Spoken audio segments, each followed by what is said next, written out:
ಜೈ Christ. ಯೆರೆಮೀಯ 25ನೇ ಸಂಧಿ 15-38 ವಚನಗಳು.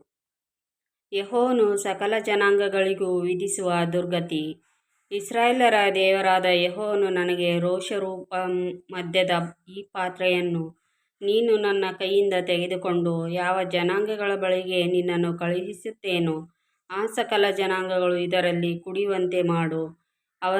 ನಾನು ಅವರಲ್ಲಿಗೆ ಖಡ್ಗವನ್ನು ಕಳುಹಿಸುವೆನು. ಆ ನನ್ನ ರೋಷವನ್ನು ಅವರು ಕುಡಿದು ಓಲಾಡುವರು, ಹುಚ್ಚುಚ್ಚಾಗುವರು ಎಂದು ಅಪ್ಪಣೆ ಕೊಟ್ಟನು. ಆಗ ನಾನು ಯೆಹೋವನ ಕೈಯಿಂದ ಆ ಪಾತ್ರೆಯನ್ನು ತೆಗೆದುಕೊಂಡು ಯೆಹೋವನು ಯಾವ ಜನಾಂಗಗಳ ಬಳಿಗೆ ನನ್ನನ್ನು ಕಳುಹಿಸಿದನೋ ಆ ಸಕಲ ಜನಾಂಗಗಳು ಅದರಲ್ಲಿ ಕುಡಿಯುವಂತೆ ಮಾಡಿದೆನು. ಯೆರೂಸಲೇಮಿಗೂ ಯೆಹೂದದ ಪಟ್ಟಣಗಳಿಗೂ ಅರಸರಿಗೂ ಪ್ರಧಾನರಿಗೂ ಕುಡಿಸಿದೆನು. ಇದರಿಂದ ಅವರು ಹಾಳಾಗಿ ಬೆರಗಿನ ಸಿಳ್ಳಿಗೂ ಶಾಪಕ್ಕೂ ಗುರಿಯಾಗುವುದಕ್ಕೆ ಆಸ್ಪದವಾಯಿತು. ಅದು ಈ ದಿನ ನೆರವೇರಿದೆ. ಮತ್ತು ಐಗುಪ್ತದ ಅರಸನಾದ ಫರೋಹನು, ಅವನ ಸೇವಕರು, ಪ್ರಧಾನರು, ಅವನ ಎಲ್ಲ ಜನರು, ಬಗೆ ಬಗೆಯ ಎಲ್ಲ ವಿದೇಶೀಯರು, ಊಚ್ ದೇಶದ ಎಲ್ಲ ಅರಸರು, ಫಿಲಿಷ್ಟಿಯ ದೇಶದ ಎಲ್ಲ ಅರಸರು, ಅಷ್ಕೆಲೋನ್, ಗಾಜಾ, ಎಕ್ರೋನ್, ಅಷ್ಡೋದಿನ, ಶೇಷ, ಎದೋಮ್ಯರು, ಮೋವಾಬ್ಯರು, ಅಮ್ಮೋನ್ಯರು, ತೂರಿನ ಎಲ್ಲ ಅರಸರು, ಚೀದೋನಿನ ಎಲ್ಲ ಅರಸರು, ಸಮುದ್ರದ ಆಚಿನ ಕರಾವಳಿಯ ಅರಸರು, ದೇದಾನ್ಯರು, ತೇಮಾ ದೇಶದವರು, ಬೂಜ್ ದೇಶದವರು, ಚಂಡಿಕೆ ಬಿಟ್ಟುಕೊಂಡಿರುವವರೆಲ್ಲರೂ, ಅರಬಿಯ ಎಲ್ಲ ಅರಸರು, ಅರಣ್ಯವಾಸಿಗಳಾದ ಮಿಶ್ರಜಾತಿಯವರ ಎಲ್ಲ ಅರಸರು, ಜಿಮ್ರಿಯ ಎಲ್ಲ ಅರಸರು, ಏಲಾಮಿನ ಎಲ್ಲ ಅರಸರು, ಮೇದ್ಯರ ಎಲ್ಲ ಅರಸರು, ದೂರವೇನು ಸಮೀಪವೇನು ಅಂತೂ ಉತ್ತರ ದೇಶದ ಎಲ್ಲ ಅರಸರು, ಭೂಲೋಕದಲ್ಲಿರುವ ಸಕಲ ರಾಜ್ಯಗಳವರು, ಇವರೆಲ್ಲರಿಗೂ ಕೂಡಿಸು. ಇವರು ಕುಡಿದ ಮೇಲೆ ಶೇಷಕಿನ ಅರಸನು ಕುಡಿಯಲಿ ಎಂಬುದೇ ನನಗಾದ ಅಪ್ಪಣೆ. ಇದಲ್ಲದೆ ಈ ಅಪ್ಪಣೆಯಾಯಿತು, ನೀನು ಅವರಿಗೆ ನುಡಿಯತಕ್ಕದ್ದೇನೆಂದರೆ, ಇಸ್ರಾಯೇಲರ ದೇವರೂ ಸೇನಾಧೀಶ್ವರನೂ ಆದ ಯೆಹೋವನು ಇಂತೆನ್ನುತ್ತಾನೆ, ನಾನು ನಿಮ್ಮಲ್ಲಿಗೆ ಖಡ್ಗವನ್ನು ಕಳುಹಿಸುವೆನು. ಆ ನನ್ನ ರೋಷವನ್ನು ಕುಡಿದು ಅಮಲೇರಿದವರಾಗಿ ಕಕ್ಕಿಬಿದ್ದು ಏಳದಿರಿ.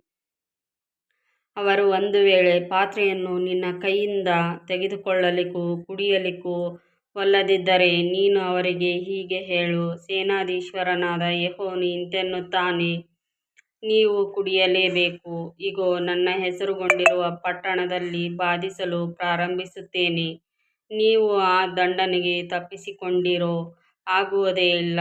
ಖಡ್ಗವೇ, ಭೂನಿವಾಸಿಗಳನ್ನೆಲ್ಲ ಸಂಹರಿಸಲಿಕ್ಕೆ ಬಾ ಎಂದು ಕೂಗುವೆನು.